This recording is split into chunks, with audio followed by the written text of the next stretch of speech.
রাসূলুল্লাহ সাল্লাল্লাহু আলাইহি ওয়াসাল্লাম ওহীর প্রচার করেছেন। ওনার জীবনে একটি কথাও তিনি ওহীর বাহিরে দ্বীনের ব্যাপারে বলেন নাই। দ্বীনের ব্যাপারে ওহীর বাহিরে একটি কাজও করেন নাই। ওহী ছিল ওনার জীবন, ওহী ছিল ওনার একমাত্র পাথেয়। এর বাহিরে কথা বলার কোনো অধিকারও তার ছিল না।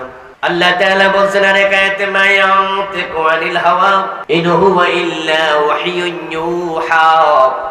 এবার আমাদেরকে বলতেছেন, তোমরা শোনো, আমার নবী বানায়া কোনো কথা বলেন নাই। ইন হুয়া ইল্লা ওয়াহয়ুন ইউহা, তিনি যা বলেছেন সব হলো তার কাছে পাঠানো ওহী। রাসূলুল্লাহর প্রতিটা কথাই ছিল ওহী। আল্লাহর নামে তিনি নিজে বানায়া কোনো কথা চালিয়ে দেন নাই, বরং আল্লাহ তাআলা ওনাকে আল্লাহর নামে কোনো কথা যদি তিনি চালায়া দিতেন তাহলে কি করতেন সেটাও কোরআনে আল্লাহ তাআলা বলেছেন। যদি আমার নবী আমার নামে নিজে বানায়া কোনো কথা চালায়া দিত, আমি নবীকেও ছাড় দিতাম না। ওয়ালাউ তাকাওয়ালা আলাইনা বা'দাল আকাবিল লাআখাযনা মিনহু বিল ইয়ামিন সুম্মা লাকাতআনা মিনহুল ওয়াতিন। আল্লাহ তাআলা বলতেছেন, যদি আমার নবী বানায়া কোনো কথা আমার নামে চালায়া দিত, আমি আল্লাহ আমার নবীকেও ডান হাত দিয়া চেপে ধরতাম এবং তার কণ্ঠনালীটা আমি ছিঁড়ে নিয়ে যেতাম। কি শক্ত কথা, কি হুমকির কথা। আল্লাহর হাবিব সাল্লাল্লাহু আলাইহি ওয়াসাল্লাম বানায়া কোনো কথা বলতেন না, যা বলতেন সব ওহী। এখন রাসূল কি আর দুনিয়াতে আসবেন? কোন নবী আসার কি সম্ভাবনা আছে? এখন নবীদের রেখে যাওয়া এই কোরআনের কথা বলার দায়িত্ব আলেম ওলামাদের আছে না নাই? তাই নবী যেমন ওহীর কথা বলতেন, আলেমরা ওহীর বাহিরে কথা বলবে না। আলেমরা ওহী দিয়ে কথা বলবে। ওহী দুই প্রকার, ওহীয়ে মাতলু এবং ওহীয়ে গায়রে মাতলুম। কোরআনকে বলা হয় তেলাওয়াতকৃত ওহী, যেটা নামাজে পড়া হবে। আর হাদিসকে বলা হয় ওহীয়ে গায়রে মাতলু, এটাও ওহী, তবে এটা নামাজের মাঝে পড়া হবে না। হাদিস যদি বিশুদ্ধ হয়, সহিহ হয়, হাদিসের মান যদি মুতাওয়াতির পর্যায়ের হাদিস হয়, তারপরও সেই হাদিস দিয়ে কি নামাজ হবে? যেহেতু হাদিস নামাজের মাঝে পড়া হয় না, পড়া যায় না, এজন্য এটাকে বলা হয় ওহীয়ে গায়রে মাতলু। কিন্তু হাদিস ওহী, এতে কোনো সন্দেহ নাই। এই জন্য আলেম ওলামা, ইমাম, খতিব, ফির, দরবেশ, দ্বীনের দাঈ আমরা যারাই হব, আমরা মানুষের কাছে নবীদের উত্তরসূরি হিসাবে সবার দায়িত্ব ওহীর মেসেজগুলো মানুষের কাছে প্রচার করে যাওয়া। রাসূল যেমন বানায়া কোনো কথা বলে নাই, অনুরূপ ভাবে দ্বীনের ব্যাপারে বানায়া কোনো কথা বলার অধিকার কোনো মানুষের নেই। রাসূলুল্লাহ সাল্লাল্লাহু আলাইহি ওয়াসাল্লাম আল্লাহ থেকে ওহী প্রাপ্ত হয়ে কথা বলেছেন। এখন রাসূলের রেখে যাওয়া কোরআন এবং সুন্নাহ, সেই ওহী আমাদের মাঝে বিদ্যমান আছে না নাই? এই জন্য দ্বীনের দাওয়াত দেওয়ার জন্য, ইন্তেশার করার জন্য ওহীর বাহিরে নতুন কোনো কিছুর সংযোজনের কোনো প্রয়োজনও নেই। রাসূলুল্লাহ সাল্লাল্লাহু আলাইহি ওয়াসাল্লাম আল্লাহ কর্তৃক নির্দেশিত হলেন, উতলু মা উহিয়া ইলাইকা মিনাল কিতাব। এই কিতাব থেকে আপনার কাছে যা পাঠানো হলো আপনি সেটা পড়ুন, সেটা জানায়া দেন, সেটা তাবলীগ করুন, সেটা প্রচার করুন। এবারে আপনাদের কাছে একটু জানতে চাই, রাসূল দ্বীনের প্রচার করার ক্ষেত্রে পুরা কোরআন প্রচার করেছে না অর্ধেক? 4 ভাগের 3 ভাগ, 1 ভাগ গোপন রেখেছেন। তাহলে এখন আমরা যারা নবীর ওয়ারিস, আমরা দিন প্রচারের ক্ষেত্রে কোরআনের সব বলবো না কিছু গোপন রাখবো? কিন্তু পরিতাপ হলো দেশের অধিকাংশ আলেম, অধিকাংশ দায়ী সুবিধা মতো ওয়াজ করে, যেগুলো বললে মামলা খাওয়া লাগে না, জেলে যাওয়া লাগে না, ওগুলো সবাই দাওয়াত দেয়, সবাই বলে। কিন্তু জিহাদের কথা বললে, ইকামতে দ্বীনের কথা বললে, অন্যায়ের বিরুদ্ধে বললে মামলা খাওয়া লাগে, জেলে যাওয়া লাগে, বিনা দোষে ফাঁসির মঞ্চেও যাওয়া লাগে। তাই অনেকেই ইসলামের অনেক অংশ এড়ায়া যায়। দাওয়াত দেওয়ার ক্ষেত্রে আমরা সাবজেক্ট চুজ করে নিয়েছি, আমরা বেছে নিয়েছি যে আমরা কোন উসুলে দাওয়াত দেব, আমরা কোন তরিকায় দাওয়াত দেব। এই জন্য আমরা কেউ 6 উসুল বানাইছি, কেউ 9 উসুল বানাইছি, কেউ 4 তরিকা বানাইছি। আমরা দেখি কোন উসুলে কোন তরিকায় দাওয়াত দিলে দাওয়াত তো চলবে, দিনের কথাও হলো, নিজের জীবনটাও নিরাপদে থাকলো। দিনের দাওয়াত দেওয়ার পরও জীবনে হুমকি নাই, মামলা নাই, বিপদ নাই, মুসিবত নাই, বরং দিন দিন হাদিয়া খাইয়া পেট মোটা হয়, এমন হুজুর আছে না নাই? কারণ তারা উসুল বানায় আনিছে, কোন কোন উসুলে দাওয়াত দেবে।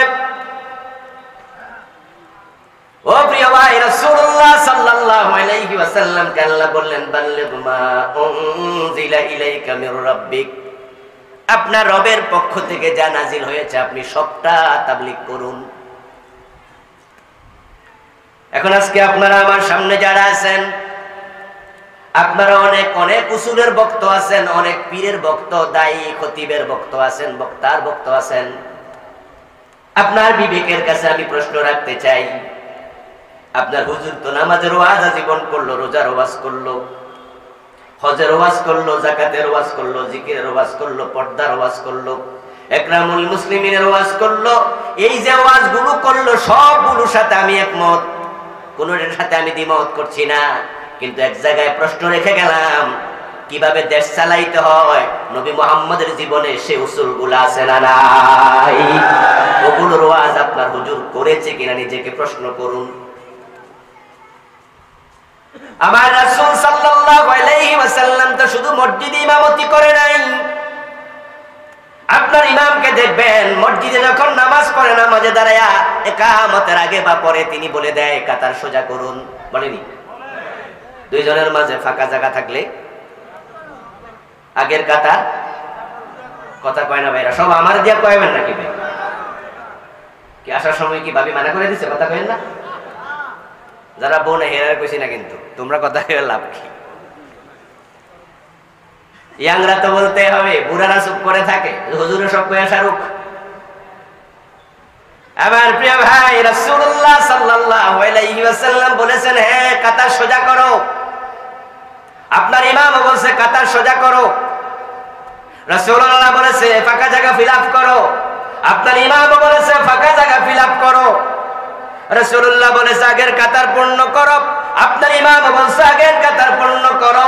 ইমামতির সময় যদি রাসূলের কথাগুলো বলা লাগে, আমার রাসূল বলেছে আমার মেয়ে ফাতেমা চুরি করলে তার হাতও কেটে দেব, ওই সুন্নাহর কথা বলা দরকার আছে না নাই? কিন্তু আপনার ইমাম তার মিম্বার থেকে ফৌজদারি আইনের ব্যাপারে কয়দিন কথা বলেছে। নামাজের কথা কোরআনে আছে, জোরে বলেন। রোজার কথা আছে, হজের কথা আছে। এবার বলুন তো, আদেশ আল্লাহর অর্ডার, সৃষ্টি যার আইন চলবে শুধুই তার, এমন কথা কোরআনে আছে না নাই? লাহুল খালকু ওয়াল আমর। সাবধান মুসলমান, শোনো, সৃষ্টি যার আইন চলবে শুধু তার। ইনিল হুকমু ইল্লা লিল্লাহ। এখন সৃষ্টিকার আপনাকে আমি প্রশ্ন করে জানা দরকার নাই। আর একা আমার আল্লাহ বলে দিয়েছেন আমি স্রষ্টা, তাই আমি আল্লাহ ছাড়া কারো আইন চলতে পারে না। এখন আপনার রোজার নামাজের ওয়াজ করলো, রোজার ওয়াজ করলো, আল্লাহর আইনের ওয়াজ কয়দিন করলো? যে হুজুর করে থাকে তিনি আসল হুজুর, ঠিক কি না? তিনি প্রকৃত ওয়ারিসে নবী। আর যে আলেম মনে করবে আমি যদি সব ওয়াজ করি ইমামতি বেশি দিন টিকবে না, সব ওয়াজ করলে পিরালি বেশি দিন থাকবে না, সব ওয়াজ যদি আমি করতে যাই নিরাপদে চলতে পারবো না। তাই তিনি নিরাপদও চায়, আবার তিনি জান্নাতও চায়, একসাথে দুইটা পাওয়া যায় না। এজন্যই তো সব নবী মাইর খাওয়া লাগছে।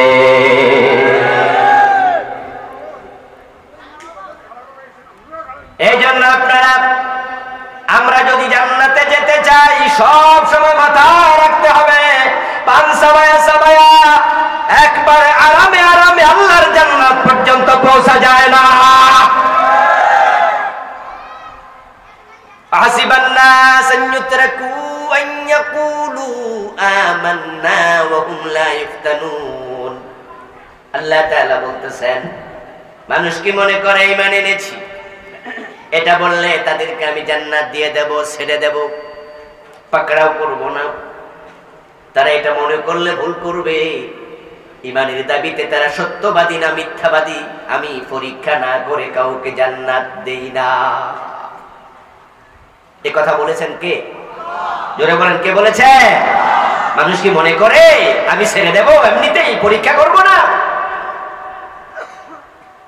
وَلَنَبْلُوَنَّكُمْ بِشَيْءٍ مِّنَ الْخَوْفِ وَالْجُوعِ وَنَقْصٍ مِّنَ الْأَمْوَالِ وَالْأَنفُسِ وَالثَّمَرَاتِ। আমি অবশ্যই তোমাদেরকে পরীক্ষা করব ভীতি দ্বারা, ক্ষুধার দ্বারা, জান এবং মালের ক্ষতি দ্বারা। যে হক কথা বলে না তার কি জেলে যাওয়ার কোনো ভয় আছে? যে হক কথা বলে না মাইর খাওয়ার কোনো ভয় আছে? এর 3 দিন ধরে রিমান্ডে নিয়ে খাইতে দেবে না, ক্ষুধার কোনো ভয় আছে? এখন যে চুপ করে থাকে হে আবার মাঝে মাঝে কয় পরীক্ষা নাকি করে। কই পরীক্ষা তো দেখি না। তোমার পরীক্ষা আসবে কোত্থেকে? তুমি তো এখনো প্রকৃত অর্থে কোরআনের ছাত্র হতে পারো নাই। যে ছাত্রই হয় নাই তার পরীক্ষা কিসের?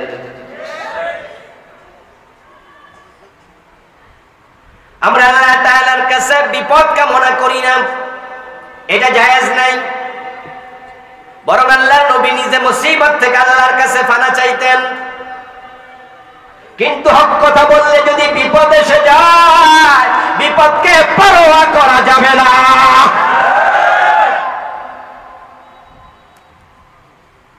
বিপদ মুসিবত সব কিছুকে আপনাকে উপেক্ষা করতে হবে, করে কোরআনের সবগুলো কথা বলা লাগবে। কোরআন মাজিদ আল্লাহ তাআলা আমাদেরকে বলেছেন উদখুলু ফিস সিলমি কাফা, ইসলামে তোমরা পরিপূর্ণ রূপে প্রবেশ করো। ও হাজী সাহেব, আপনাকে বলছি জান্নাতে যাওয়ার আশা রেখে তো হজ করেছেন। এখন প্রশ্ন হলো রাসূলুল্লাহ সাল্লাল্লাহু আলাইহি ওয়াসাল্লাম হজে যাওয়ার সময় ইহরামের কাপড় পরেছে, আপনিও পরলেন। আল্লাহর হাবিব সাল্লাল্লাহু আলাইহি ওয়াসাল্লাম কাপড়টা কালারে পরেছেন সাদা, আপনিও সাদাই তো পরলেন। রাসূলুল্লাহ পরেছেন 2 পিস কাপড়, আপনিও 2 পিস পরলেন। আল্লাহর হাবিব ইহরাম বাঁধলেন তালবিয়া পরে, আপনিও তালবিয়া পরে ইহরাম বাঁধলেন। রাসূলুল্লাহ মক্কায় যায়া কাবা শরীফ 7 বার তাওয়াফ করলেন, আপনিও তাই করলেন। আল্লাহর হাবিব হজের সময় মিনায় গেল, আপনিও গেলেন। মুজদালিফায় গেলেন, আরাফায় গেলেন, সব আপনি রাসূলের মতো করলেন। আপনি বুঝে নিলেন রাসূলের সিস্টেম ফলো করতেই হবে। ওই হাজী এমপি, হাজী মন্ত্রী যখন দেশে ফিরে আসে, রাসূল মদিনা চালাইলেন 10 বছর কোরআনের আইনে। হজের সময় রাসূল মানে, দেশ চালানোর সময় রাসূল মানার খবর আর নেই। ওই হাজী সাহেব আবার জান্নাতের খবর শুনে সুবহানাল্লাহ কয়, আল্লাহ আমার এটা দিব।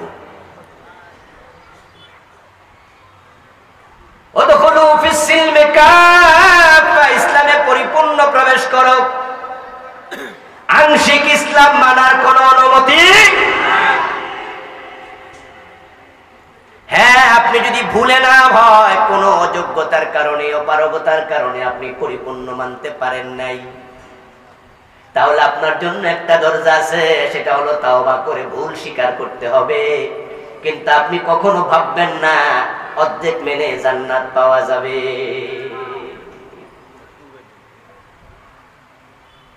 রাসূলুল্লাহ সাল্লাল্লাহু আলাইহি ওয়াসাল্লামের এক সাহাবী হযরত ওমর থেকে বর্ণিত হাদিস, ওমর রাদিয়াল্লাহু তাআলা আনহু বলেন, যুদ্ধের মাঠে এক ব্যক্তি রাসূলের সাহাবী মারা গেল।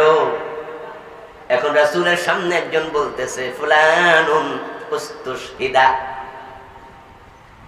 হে আল্লাহর নবী উমর শহীদ হয়ে গেছে। ক্বালা কাল্লা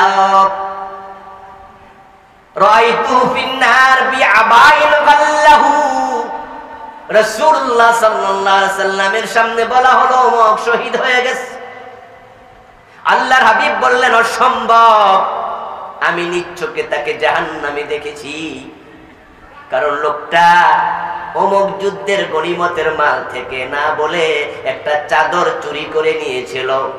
ওই চাদর চুরি করার পরে তওবা করে নাই, ওই গুনার কারণে তাকে আমি জাহান্নামে দেখেছি। সে যুদ্ধের মাঠে মারা গেছে কিন্তু শাহাদাতের মর্যাদা পায় নাই।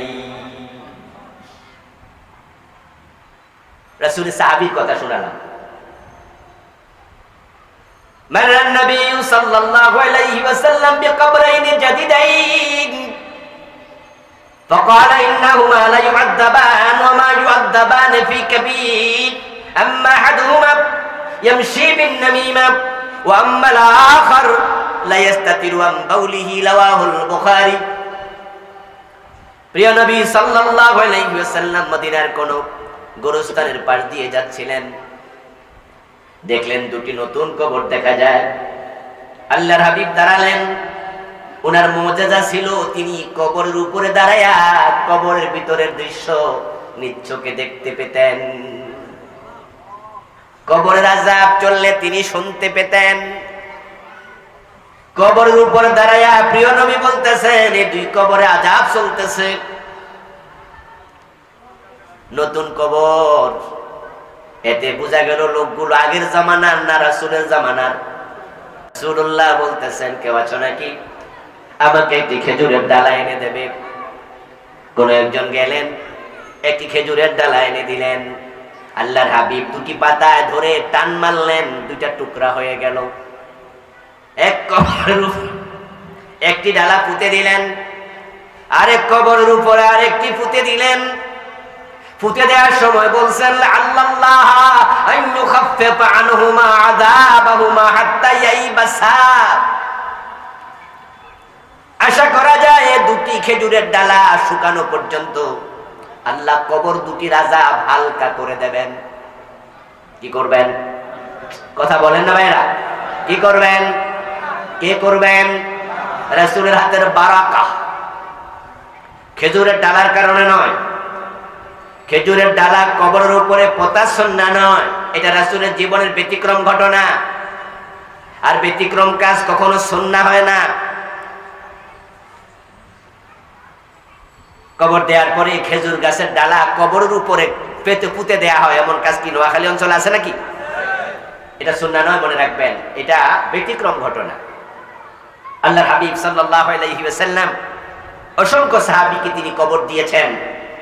ওরকম ভাবে তিনি কবরে আর কখনো খেজুরের ডালা গেড়ে দেন নাই, শত শত কবরে গাড়েন নাই, দুই কবরে গেড়েছেন আযাব হওয়ার কারণে। এখন শত শত কবরে গাড়েন নাই, এটা সুন্নাহ না দুই কবরেরটা সুন্নাহ? আল্লাহর হাবিব প্রস্রাব করতেন দাঁড়ায় না বসে? আরে ভাই কথা বলেন, বসে না দাঁড়ায়? কিন্তু একদিন তো দাঁড়ায় করছে। হাদিসে পাওয়া যায় তার নবী সাল্লাল্লাহু আলাইহি ওয়াসাল্লাম ইলা সাবাতাতি কওমিন ফাবালা কাইমা। তিরমিজির হাদিস, কিতাবুত তাহারাতে পড়লে পাবেন। প্রিয় নবীজি আসলেন কোন নর্দমার একটা জায়গাতে, কোন কওমের ময়লার জায়গাতে এসে প্রস্রাব করলেন। সেদিন তিনি দাঁড়িয়ে প্রস্রাব করেছেন। এখন বলুন তো দাঁড়ায়া প্রস্রাব করা সুন্নাহ না বসে করা সুন্নাহ? কারণ আজীবন কি দাঁড়ায়া করছে না বসে করছে? তাহলে ওই দিন যে দাঁড়াইছে বুঝা গেল এটা ব্যতিক্রম ঘটনা। ব্যতিক্রম ঘটনা কখনো সুন্নাহ হবে না। রাসূলুল্লাহ সাল্লাল্লাহু আলাইহি ওয়াসাল্লাম যে দুটি কবরে খেজুরের ডাল পুঁতে দিলেন, পুঁতে দেওয়ার সময় বললেন আশা করা যায় কবরের আযাব হালকা করা হবে, মাফ হবে, সেটা বলেন না। ওই দুইজন লোক যদি কাফের হতো, মুশরিক হতো, মুশরিক এবং কাফেরের আযাব কখনো হালকা হবে না। লা ইউখাফফাফু আনহুল আযাব। কাফেরের ব্যাপারে কোরআনে আছে কাফেরদের আযাব কখনো হালকা করা হবে না। নতুন কবর, এবার রাসূলুল্লাহ বলছে, শোনো, এই মিয়ার কবরে আযাব হওয়ার কারণ হলো সে ছগলখড়ি করত। রাসূলের সাহাবী ছিলেন দুজন, একজনের কথা আর একজনের কাছে লাগাইয়া পেছ লাগাইয়া দেয়, এমন কিছু লোক সমাজে আসেনি? এটা ভালো অভ্যাস না খারাপ অভ্যাস? জায়েজ না হারাম? ইয়েস। ওই সাহাবী এই কামটা করছে কিন্তু তাওবা করে নাই, তাই সাহাবীর কবরে আযাব শুরু। আগের যে হাদিস বলছি, ওমরের ওই সাহাবীর কবরে আযাব চলছে, রাসূলকে আমি জাহান্নামে দেখছি, সে আবা চুরি করছে। অপরজনের দিকে তাকায় বলল, ও মিয়ার কবরে আযাব হওয়ার কারণ লা ইয়াস্তাতিরু আন বাউলিহি, সে রাখাল ছিল, ছাগল চড়াইতো, গরু চড়াইতো, প্রস্রাবের ব্যাপারেও সতর্ক থাকতো, প্রস্রাব থেকে ভালো করে পবিত্র হতো না, এমন কাপড় পরেই মাঝে মাঝে নামাজ পড়ে ফেলেছে। নামাজের জন্য পবিত্রতা অর্জন করা নফল না ফরজ? নামাজের 13টা ফরজের মাঝে 1 নম্বরে শরীর পাক, 2 নম্বরে কাপড় পাক, ঠিক না? পবিত্রতা ফরজ, ফরজ লঙ্ঘন করার কারণে তার কবরে আযাব চলছে। আমি আপনাদের সামনে 2-3টা উদাহরণের জন্য দিলাম। আপনি যদি ইসলাম অর্ধেক মানি, বাকি অর্ধেক না মানেন, মনে করেন চলবে, আপনি ভুলের মাঝে আছেন। একটা কাপড় চুরি করার কারণে, ছগলখড়ি করার কারণে, প্রস্রাব থেকে পবিত্র না হওয়ার কারণে যদি সাহাবীর কবরে আযাব হয়, আপনি আর আমি কেডা? এই জন্য যেখানে পারবেন না ঠেকে যাবেন, ওখানে তাওবা করতে হবে। অর্ধেক ইসলাম নিয়ে বললে উপায় থাকবে?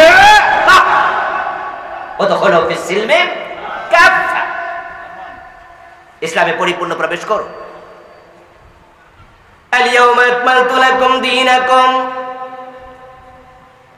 আল্লাহ তাআলা বিদায় হজের দিন কুরআন মাজিদের আয়াত নাযিল করে বললেন, আমি আজকে ইসলামকে পরিপূর্ণ করে দিয়েছি। ইসলামকে কি করছে আল্লাহ? এটা আওয়াজ করে দয়া করে বলেন, কি করেছে? ইসলাম অপূর্ণ না পরিপূর্ণ? ইসলাম অপূর্ণ না পরিপূর্ণ? ইসলাম পরিপূর্ণতা নিয়ে কারো সন্দেহ আছে? এখন ইসলাম পরিপূর্ণ যদি হয়, আওয়াজ দিয়ে বলুন তো, ইসলামের সমাজনীতি আছে না নাই? অর্থনীতি আছে না নাই? শিক্ষানীতি আছে না নাই? যুদ্ধ নীতি আছে না নাই? বিচার নীতি আছে না নাই? শুধু রাজনীতিটা নাই। তো থাকলে হুজুর, মানুষকে আমি কোনো রাজনীতি করি না, আমি কোনো দল টল করি না, এমন ইমাম সাহেব আছে না নাই? তো ইসলামে সব যদি থাকে, আপনি এটা বাদ দিলেন, এটা অধিকার আপনারে দিল কে? যদি বাদ দেন, আপনি বলেন আমি কোন রাজনীতি করি না, বুঝে নিতে হবে রাসূলুল্লাহর মদিনার 10 বছরের জীবন, আবু বকর, ওমর, ওসমান, আলী 30 বছরের জীবন আপনার জীবনে আসে নাই। ও প্রিয় ভাইরা, রাসূলুল্লাহ সাল্লাল্লাহু আলাইহি ওয়াসাল্লাম যে সিস্টেমে দেশ চালাইছেন, আবু বকর, ওমর, ওসমান, আলী রাদিয়াল্লাহু তাআলা আনহুম যে সিস্টেমে দেশ চালাইছে, যদি আজকের এই দিনেও রাসূলের সিস্টেমে দেশ চালানো হতো, তাহলে আর নামাজের জন্য ওয়াজ করা লাগতো না, আযানের পর পর দোকান বন্ধ হয়ে যেত, এবং বাজারের মসজিদগুলোতে 2 বার 3 বার 5 বার জামাত হওয়া লাগতো, মসজিদে লোক জায়গা দেয়া যেত না।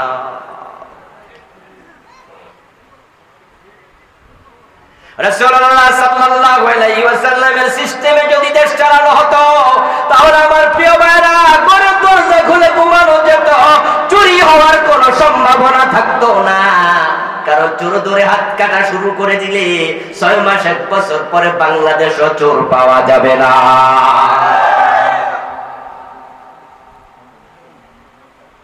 রাসূলুল্লাহ সাল্লাল্লাহু আলাইহি ওয়াসাল্লামের আদরে যদি দেশ চালানো হতো, তাহলে আজকে ইয়াবার আসক্তি হইয়া, মাদকাসক্ত হইয়া, ফেন্সিডিল, হেরোইন খাইয়া যুব সমাজ ধ্বংস হতো না। 80 বেতের আইন চালু করে দাও, দেখবা 6 মাস পরে মদখোরও পাওয়া যাবে না। দেশে সুদ আছে না নাই? প্রতি বছর 2-4টা সুদী ব্যাংক নতুন নতুন করে অনুমতি পায়। সুদ খাওয়া জায়েজ না হারাম? সুদের বিরুদ্ধে ওয়াজ করে নাই এমন ইমাম কয়জন পাবেন? সুদের বিরুদ্ধে ওয়াজ করে না এমন খতিব কয়জন পাবেন? এমন বক্তা কয়জন পাবেন? এমন পীর কয়জন পাবেন? সবাই সুদের বিরুদ্ধে ওয়াজ করছে। এবার বলুন তো, সুদ কি দিন দিন কমছে না বেড়েছে? ওয়াজ করলেন, সুদ বাইরে গেল, লাভটা হইল ওয়াজ করে? হ্যাঁ বন্ধু, ওয়াজও চলবে, ওয়াজ বন্ধ করা যাবে না। ওয়াযাক্কির ফাইন্নায যিকরা তানফাউল মুমিনিন।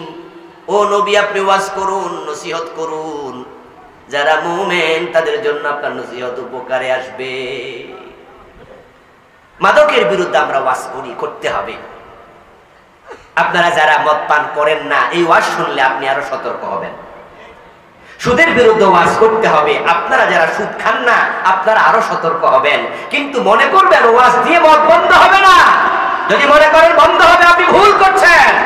ওয়াজ দিয়ে চুরি বন্ধ যদি হতো, আল্লাহ চোর ধরে হাত কাটার আইন দিত না।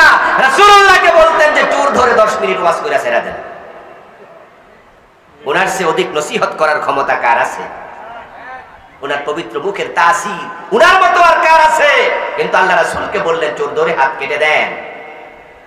ওয়াজ করে মাদক কেমনে বন্ধ হবে? মদখোররা তো ওয়াজে আসে না। যারা মদ খায় তারা ওয়াজে আসে না। যারা মদ খায় না তাদের কাছে ওয়াজ করে কি লাভ হবে? শীত আসলে কম্বল দরকার, জ্বর উঠছে যার কম্বল দরকার তার, যার জ্বর নাই হেরে কম্বল দিলে বিরক্ত হবে। এখন মাদক সেবীদের কাছে আপনি ওয়াজ করবেন, তারা তো এখানে নাই। এই জন্য তাদের জন্য প্রয়োজন ওমরের মতো 80 বেতের আইন চালু করে দাও, কারণ ঠেলার নাম।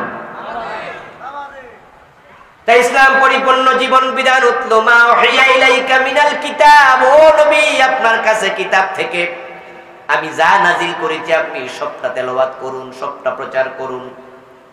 যদি আপনি জান্নাতে যেতে চান, নবীর ওয়ারিস নিজেকে দাবি করতে চান, তাহলে সবটাই প্রচার করার সিদ্ধান্ত আপনাকে নিতেই হবে। এবার পরের অংশ আয়াতের ওয়াকিমিস সালাত। ও নবী, আপনি নামাজ কায়েম করুন। ইন্নাস সালাতা তানহা আনিল ফাহশাই ওয়াল মুনকার। নিশ্চয় নামাজ মানুষকে যাবতীয় অন্যায় থেকে, গর্হিত কাজ থেকে ফিরাইয়া রাখবে। আপনি নামাজ কায়েম করুন।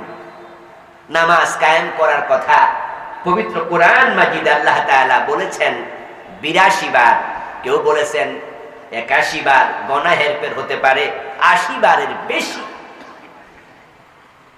নামাজ পড়ার কথা বলেছেন মাত্র একবার, সেটা হলো সূরা কাউসার, ফাসাল্লি লিরাব্বিক। আপনি আপনার রবের জন্য নামাজ পড়ুন। এভাবে একবার বলেছে নামাজ পড়ো। আর আকিমুস সালাহ, ইউকিমুনাস সালাহ, আকামুস সালাহ, আকিমিস সালাহ। নামাজ কায়েম করার কথা বলেছেন 80 বারের বেশি। যেটা 80 বারের বেশি বলেছে সেটার গুরুত্ব বেশি, না যেটা একবার বলেছে সেটার গুরুত্ব বেশি? এখন বাংলাদেশের লোকেরা নামাজ পড়ে আলহামদুলিল্লাহ। যেমন আজকে আপনারা এখানে যারা আছেন তারা অধিকাংশই নামাজ পড়েন, কিন্তু কায়েমের ব্যাপারে অনেকে উদাসীন। নামাজ পড়া এবং নামাজ কায়েম করা, এর মাঝে সূক্ষ্ম পার্থক্য আছে না নাই? কায়েম মানে হলো প্রতিষ্ঠিত করা, আর পড়া মানে আদায় করা। আমার প্রিয় ভাইরা, আকিমুস সালাহ, আকিমুদ্দিন। নামাজ কায়েম করো, দিন কায়েম করো। এই কায়েম শব্দের মানে হলো সমাজে এটাকে দাঁড় করাইয়া দেয়া, প্রতিষ্ঠিত করা। এই যে আমরা প্যান্ডেলের নিচে বসে আছি, এই প্যান্ডেলটা আজ থেকে 3 দিন আগে এইভাবে কি দাঁড়াইয়া ছিল? যারা প্যান্ডেলটা তৈরি করেছে তারা লাঠি এনেছে, বাঁশ এনেছে, কাপড় এনেছে, স্টেজের মালামাল এনে মাটির মাঝে রেখে দিছে। তারপরে আস্তে আস্তে করে মাটি খুঁড়েছে, তারপরে বাঁশগুলো খাড়া করাইছে, তারপরে বাঁশের গোড়ার মাঝে কি মারছে? এ কয় না কি মারছে? এটারে কি কয়? হিলানি। হিলানি মাইরা আবার টাইন্নাও চাইছে, লড়েনি। লড়লে আবার কি করছে? কারণ কায়েম করতেছে। স্টেজ কায়েম হবে, তো প্যান্ডেল কায়েম হবে। তাই তারা দেখেছে লড়ে কিনা, লড়লে কায়েম হবে না। তারপরে শক্ত করে যখন দাঁড়ালো এবার আস্তে করে উপরে উঠেছে, উঠে কাপড় বেঁধে দিয়েছে। ধীরে ধীরে এটা প্রতিষ্ঠিত হয়ে গেছে। আমরা এখন এর নিচে বসে ওয়াশ করা এবং শোনার সুযোগ পেয়ে গেছি, সাধারণ হয়ে গেছে। ঠিক সমাজের মাঝে মানুষ যখন সবাই আজান হলে দোকান বন্ধ করে মসজিদে চলে যাবে, সব যুবক যুবতী নামাজি হয়ে যাবে। নামাজ যারা পড়বে না তারা লজ্জা পাবে, নামাজ না পড়লে সরকার নিয়ে নিয়ে জেলে পুরাবে। সব মানুষ যখন নামাজমুখী হবে তখনই প্রমাণ হবে নামাজ কায়েম হয়ে গেছে।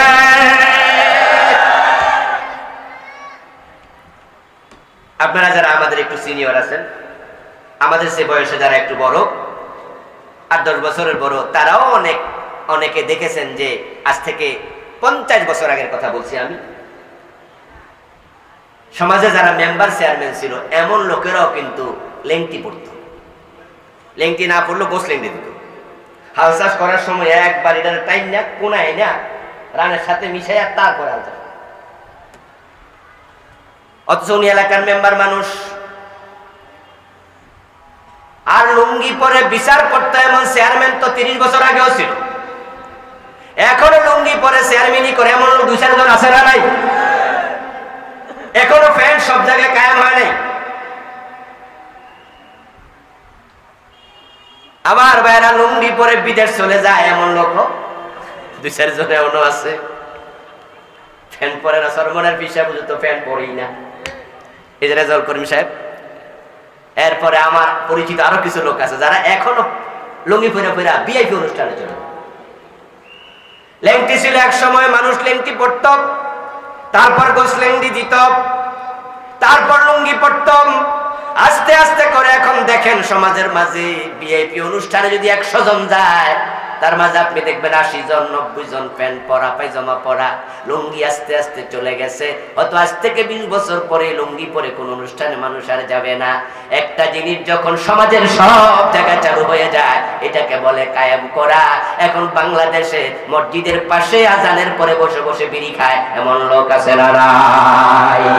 এটা নিয়ে তার মনে কোনো লজ্জা অনুশোচনাও। আজানের পরে কয়েকজন উঠে চলে গেল নামাজ পড়ার জন্য, বাকি কয়েকজন চা দোকানে বসে। আজানের পরে মসজিদের পাশে টেলিভিশনে নাটক চলে, আজানের পরে মসজিদে টেলিভিশনে সিনেমা চলে। 10 জন ছিল, 5 জন চলে গেছে। 5 জন বসে বসে নাটক সিনেমা দেখছে, চা খাইছে, বিড়ি খাইছে। এই যে 5 জন বসে আছে তাদের মাঝে কোনো লজ্জার ভাব নাই। 5 জন নামাজ পড়ে আসছে, এসে আবার চা দোকানে তাদের সাথে বসে গল্প করছে। এই 5 জন যে নামাজে যায় নাই এ নিয়ে তাদের কোনো অভিযোগও নাই। এর মানে নামাজ এখনো কায়েম হয় নাই। এখন আল্লাহ তাআলা কুরআন মাজিদে যে 82 বার কইলো নামাজ কায়েম করো, নামাজটা কি নিজে নিজে কায়েম হবে নাকি আমাদের চেষ্টা করা লাগবে? তাকিমুস সালাহ, নামাজ কায়েম করো, অর্ডার তো আল্লাহ জিনেরে দেয় নাই, দেন আল্লাহ ফেরেশতাদেরকে দিয়েছে, তার খলিফা মানুষ। সমাজের মানুষরা যদি নামাজি হয় তাহলে জাহান্নামী হয়ে যাবে তারা।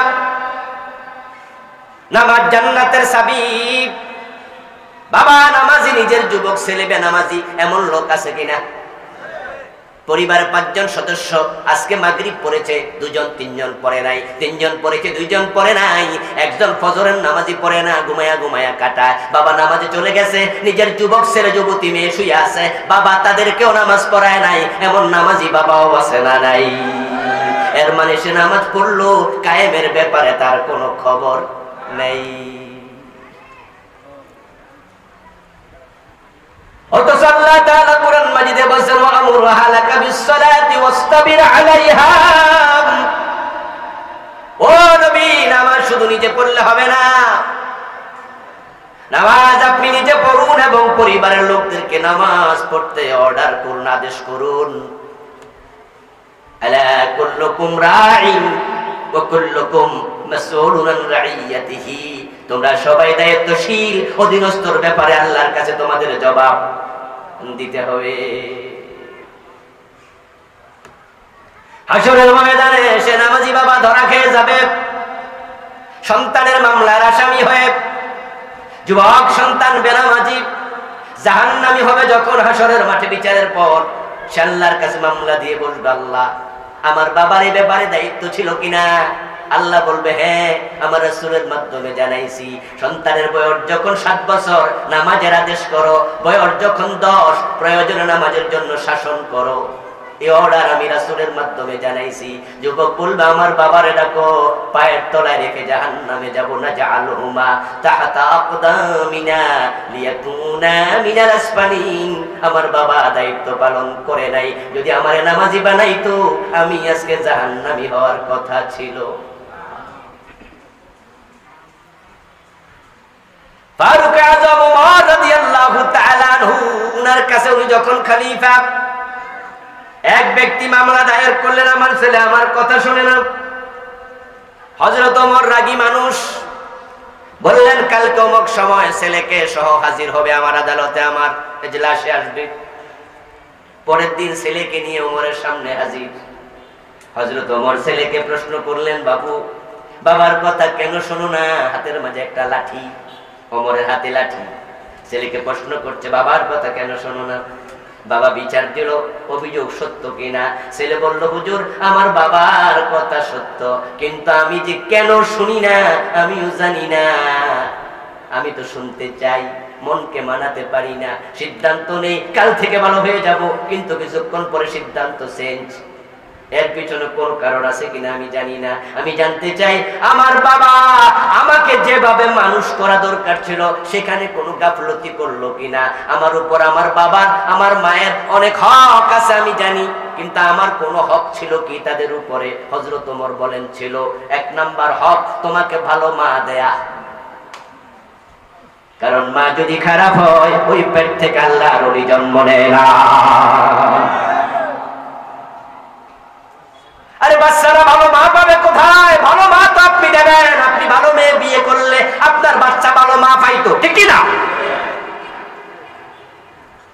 আপনি তো বিয়ে করেছেন, বিয়ে করাইছেন নিজের পরবর্তী প্রজন্ম কেমন মেয়ে, যে মেয়ে এসো বৈশাখ এসো এসো শাড়ি পইরা তারপরে বৈশাখী উৎসবে যায়, নিজের নাভির নিচে কাপড় পরে পেট দেখায় পিঠ দেখায়, সেই মেয়ের পেটের সৌন্দর্য পরপুরুষ দেখেছে, ওই পেট থেকে ইমাম আবু হানিফার জন্ম নেবে না। আমার মা ছিল একজন দাসী।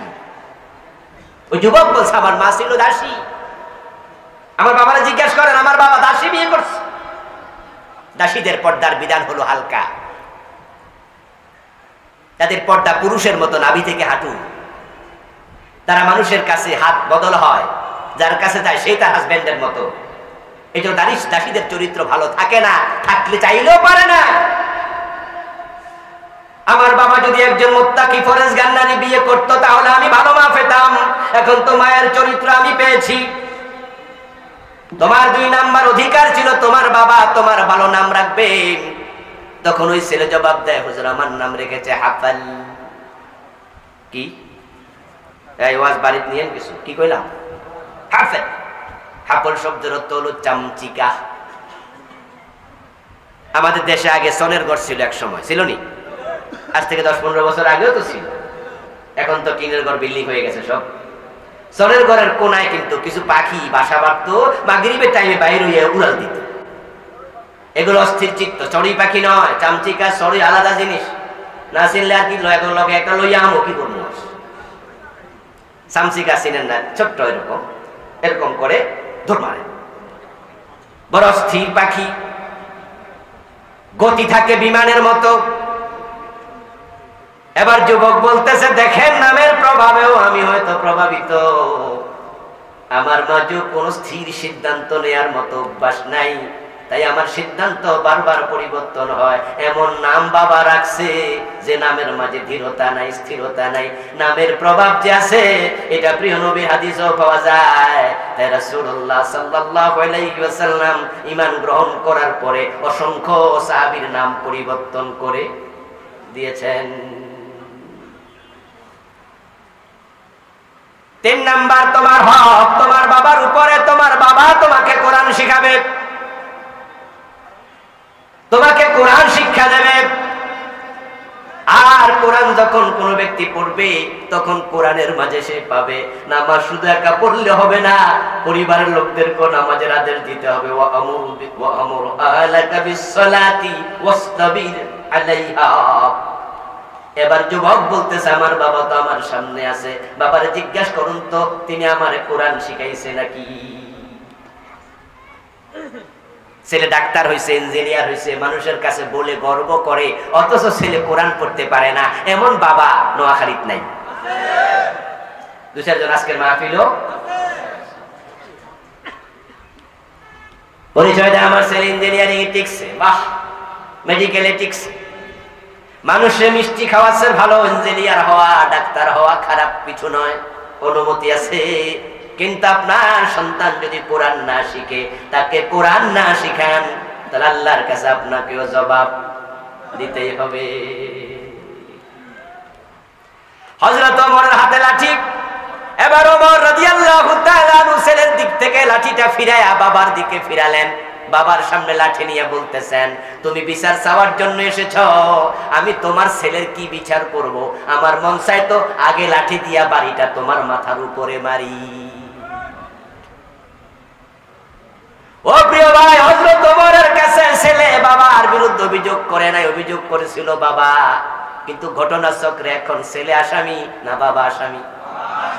يا أيها الذين آمنوا إن من أزواجكم وأولادكم عدوا لكم فاحذروهم। সূরাতুত তাগাবুন আল্লাহ তাআলা বলেন, ও মুমিনেরা, ঈমানদারেরা শোনো, তোমাদের কারো কারো স্ত্রী, কারো কারো সন্তান কিয়ামতের দিন তোমাদের বড় দুশমন হবে, তারা তোমাদের বিরুদ্ধে আল্লাহর আদালতে মামলা করবে। তাই তাদের ব্যাপারে এখনই সাবধান থাকো। এমন সন্তান জন্ম দিও না যে সন্তান মামলার আসামি বানাবে, বরং এমন সন্তান জন্ম দেওয়া করে তোলো যে সন্তানের ওসিলায় কিয়ামতের দিন মাথার মাঝে নূরের তাজ দেয়া হবে। সালাতের ব্যাপারে কখনো মনোযোগী হবেন না। সালাত নাই মানে আপনার সন্তান জাহান্নামী, সালাত নাই মানে আপনার স্ত্রীটা জাহান্নামী, আপনার মেয়ে সালাত পড়ে না, নামাজ পড়ে না মানে আপনার মেয়েটা জাহান্নামী। মানুষ যখন কবরে যাবে প্রথম প্রশ্নই হবে সালাত। যখন মানুষ হাসরের ময়দানে উঠবে প্রথম প্রশ্ন হবে সালাত।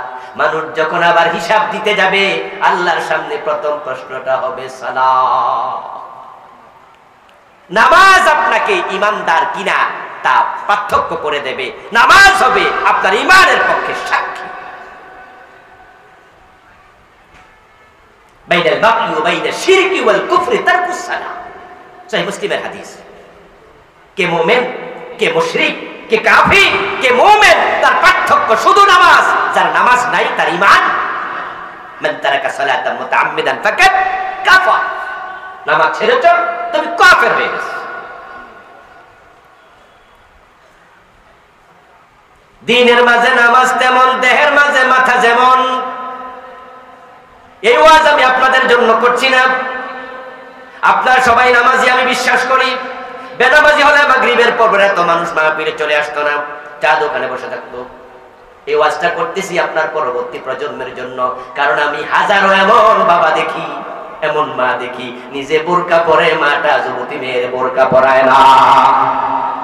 আমি ঢাকায় দেখি মা বয়স 45-50, উনি বোরকা না পড়লেও চলতো, উনারে কেউ বিয়ের প্রস্তাব দেবে না, প্রেমের প্রস্তাব দেবে না। 50-60-এ মা বুড়া হয়ে যায়, কিন্তু 18 বছরের মেয়েটারে একবার লিপস্টিক দেওয়ার সাথে লই হাঁটতেছে, মা বোরকা।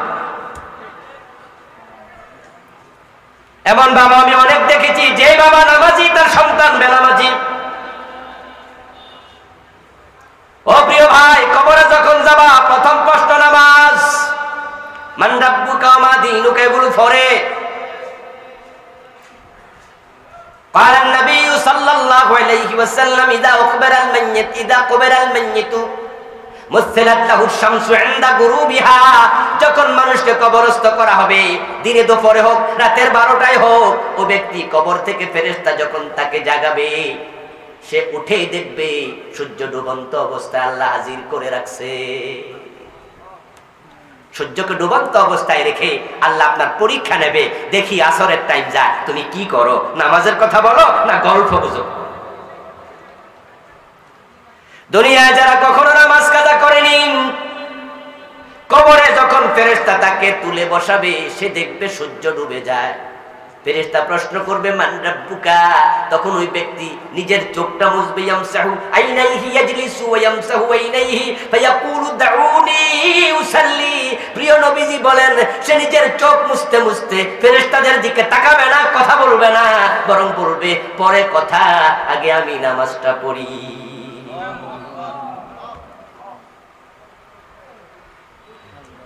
ও প্রিয় ভাইরা, তারপর যখন আল্লাহ তাআলা কিয়ামতের দিন হিসাব নেওয়ার জন্য প্রকাশিত হবেন, বিশ্বনবী সুপারিশ করবে শাফাআতে কুবরা। লম্বা সময় কথা বলতে পারবো না, হয়তো আর 5-7 মিনিট। 50,000 বছর কিয়ামতের মাঠে মানুষ দাঁড়ায়া থাকবে, কষ্ট স্থির হয়ে যাবে। নবী মুহাম্মদ সাল্লাল্লাহু আলাইহি সাল্লাম আল্লাহর কাছে বলবে, আল্লাহ আপনি সুপারিশটা শুরু করে দেন। মানুষ কষ্টে অস্থির।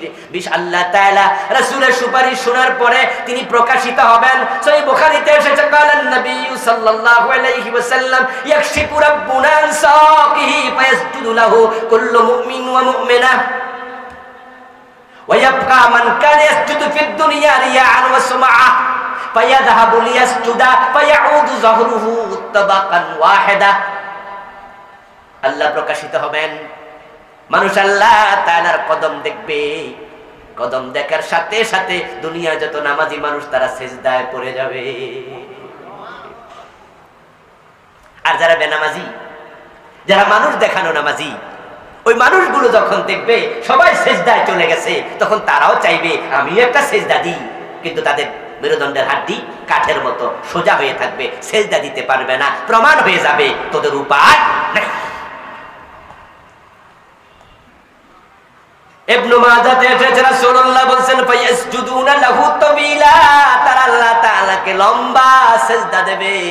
হাসরের মাঠে সিজদায় পড়লো, হায়রে 50 বছর 60 70 80 বছর আল্লাহরে সিজদা দিছি, একবারও দেখি নাই। আর আল্লাহ সেখানে সামনে হাজির, তাই তারা সিজদায় পড়ে আর উঠতেই চাইবে না।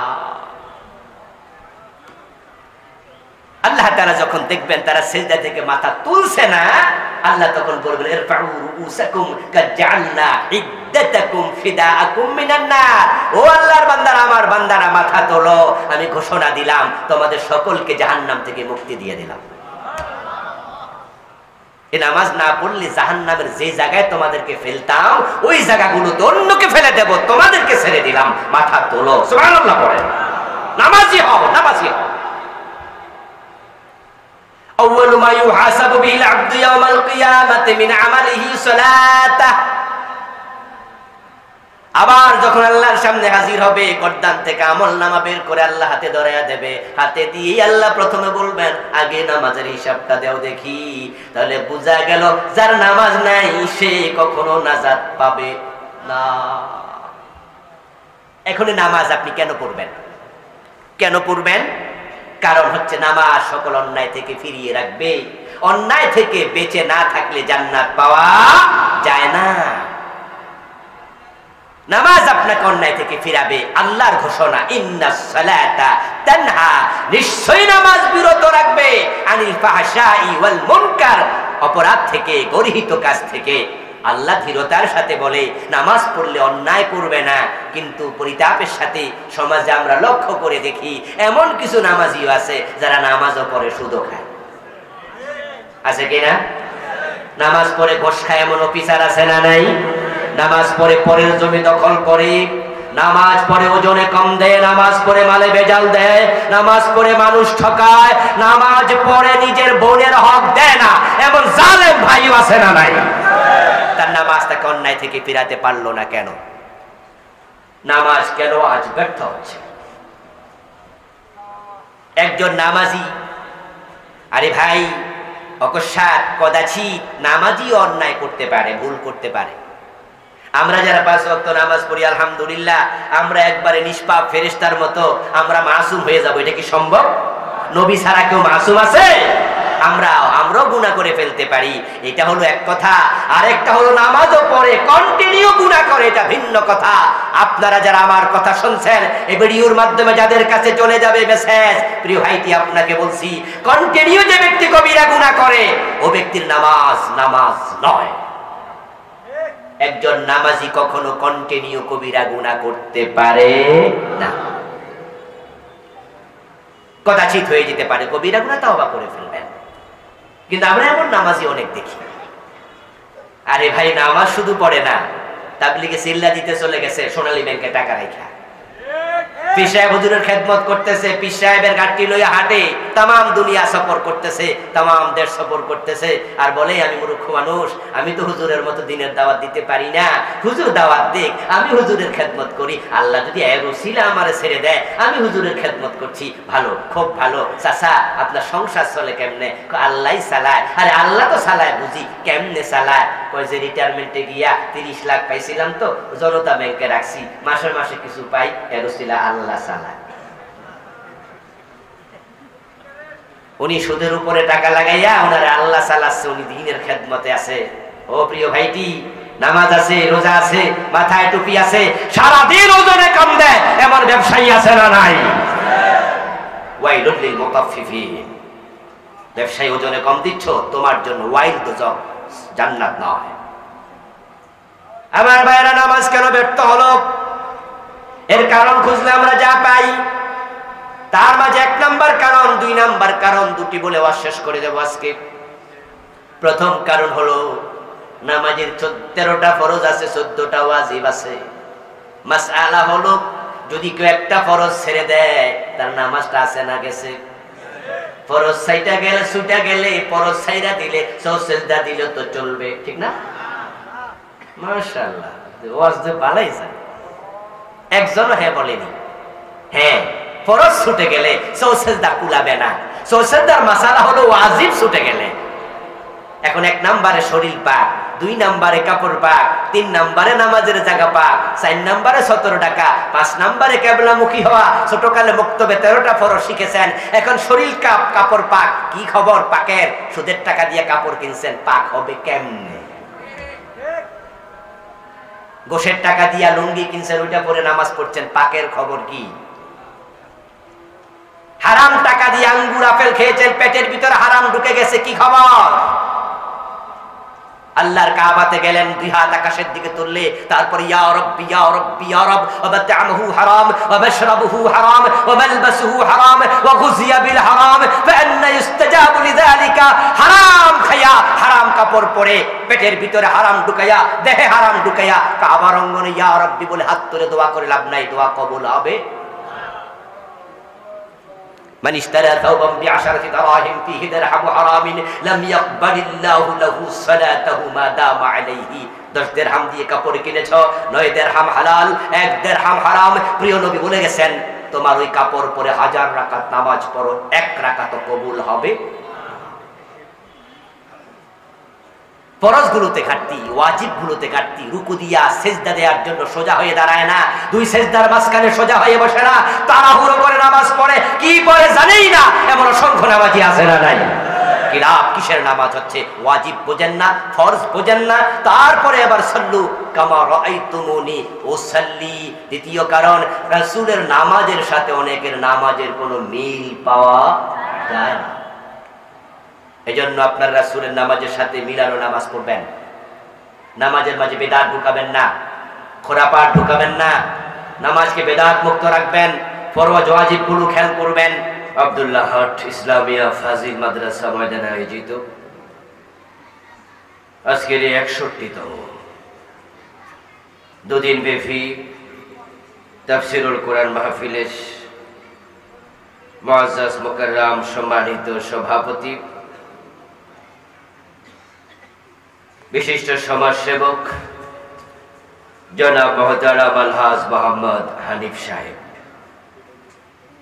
আজকের মাহফিলে ইনশাআল্লাহ আমার পর আলোচনা উপস্থাপন করবেন বিশিষ্ট মুফাসসির কোরআন মুহতারাম মাওলানা সাদিকুর রহমান আজহারি সাহেব। আলোচনা উপস্থাপন করবেন বিশিষ্ট মুফাসসির কোরআন মুহতারাম মাওলানা এম হাসিবুর রহমান সাহেব। উপস্থিত পত্র মাদ্রাসার সম্মানিত প্রিন্সিপাল হুজুর সহ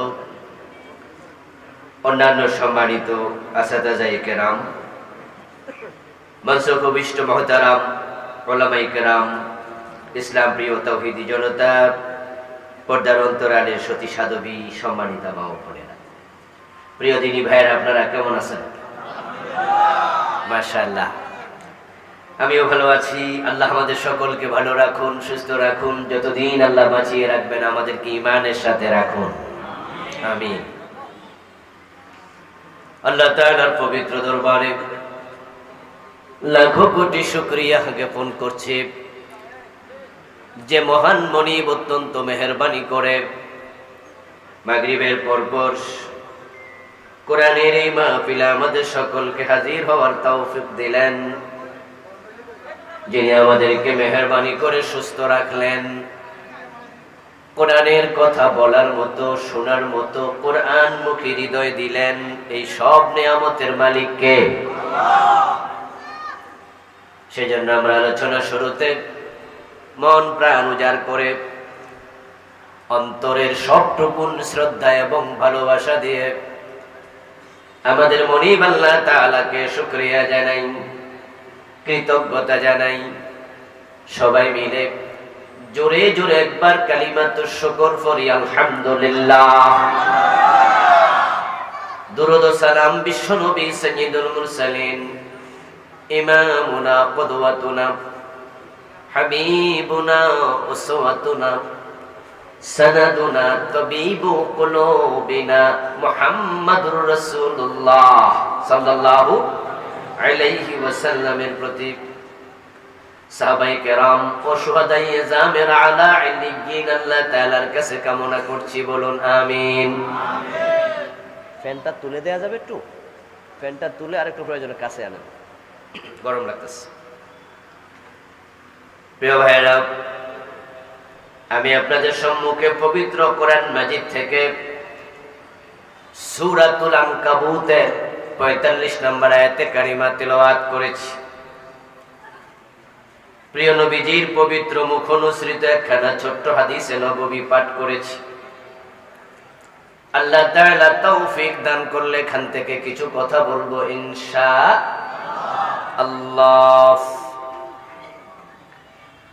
আল্লাহ তাআলা সূরাতুল আনকাবুতের ৪৫ নম্বর আয়াতে কারিমাতে বলছেন, ও তুলু, হে নবী আপনি তেলাওয়াত করুন, মা উহিয়া ইলাইকা মিনাল কিতাব, কোরআন থেকে, কিতাব থেকে যা নাজিল করা হলো, ওহী করা হলো সেটা। হে নবী আপনি পড়ুন, আপনি পড়ে শোনান, আপনি তেলাওয়াত করুন, আপনি জানায়া দেন। বাল্লিগ, আপনি প্রচার করুন, মা উনজিলা ইলাইকা মির রাব্বিক, আপনার রবের পক্ষ থেকে যা নাজিল করা হলো আপনি সেটা প্রচার করুন। কিতাব থেকে যা ওহী করা হলো সেটা তেলাওয়াত করুন। তাহলে রাসূল কি প্রচার করবেন, কি পাঠ করে শোনাবেন, এ বিষয়ে আল্লাহ নিজে বলে দিলেন, যা নাজিল করা হয়েছে সেটা। ওহী প্রচার করুন, ওহী মানুষকে পড়ে শোনান। কারণ হলো এই কোরআন হলো, ওহী হলো হেদায়েতের একমাত্র গ্রন্থ। হেদায়েত পেতে হলে কোরআনের বিকল্প কোনো রাস্তা নাই। কোরআন ব্যতীত হেদায়েতের দ্বিতীয় কোনো কিতাব আর নাই। তাই আপনি কোরআন মানুষের কাছে বলুন, পড়ুন, শুনায়া দেন, তাবলীগ করুন। হে নবী, আপনার পুরা জীবনের মিশন, ভিশন, সকল কর্মতৎপরতা হবে ওহী কেন্দ্রিক। আল্লাহ তাআলা আমাদের সকলকে আলোচিত বিষয়গুলোর উপরে আমল করার তৌফিক দান করুন, আমিন। আসসালামু আলাইকুম ওয়া রাহমাতুল্লাহি ওয়া বারাকাতুহু। চলমান থাকবে আরো বড় বড় আন্তর্জাতিক খ্যাতি সম্পন্ন দুজন বক্তা, আমার অত্যন্ত প্রিয় মানুষ দুজনই, আমাদের সাদিকুর রহমান আজহারী ভাই এবং হাসিবুর রহমান ভাই, আমার খুবই পছন্দের মানুষ। ওনারা ইনশাআল্লাহ ওয়াজ করবেন, আপনারা নামাজ পড়ে আবার চলে আসবেন। আল্লাহ হাফিজ, আসসালামু আলাইকুম ওয়া রাহমাতুল্লাহ। সুবহানাকাল্লাহুম্মা ওয়া বিহামদিক, আশহাদু আল্লা ইলাহা ইল্লা আনতা, নবী সাল্লাল্লাহু আলাইহি ওয়াসাল্লাম, إذا قام أحدكم في صلاته فإنه يناجي ربه أو كما قال النبي عليه الصلاة والسلام